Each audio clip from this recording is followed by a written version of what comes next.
Pembangunan rumah tidak layak huni milik seorang janda di Kampung Cijambe, Desa Sukaresmi, Kecamatan Cisaat, Kabupaten Sukabumi, merupakan kegiatan sosial yang dilakukan oleh komunitas yatim Duafa Zakaria, Kabupaten Sukabumi, bersama warga setempat. Pembangunan Rutilahu ini merupakan kegiatan yang kerap dilakukan oleh komunitas yatim Duafa Zakaria setiap bulan Muharram tahun Hijriah.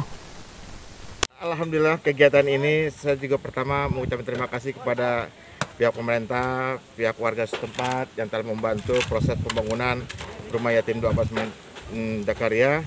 Sekarang lagi buat aksi peduli ya, pembangunan rumah yatim. Nih, yatim salah satu ini, biar bisa tersenyum. Alhamdulillah sekarang lagi proses pembangunan, pembongkaran. Insya Allah hari ini juga atau besok dibangun lagi kembali.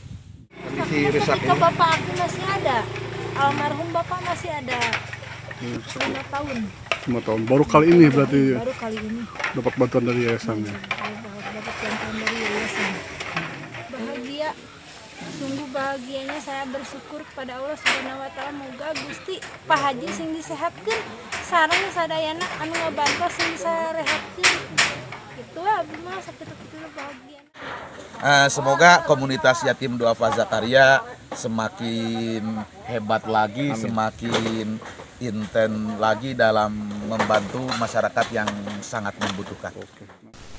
Dengan adanya pembangunan Rutilahu ini diharapkan bisa menjadi tempat yang layak bagi anak-anak yatim untuk ditempati.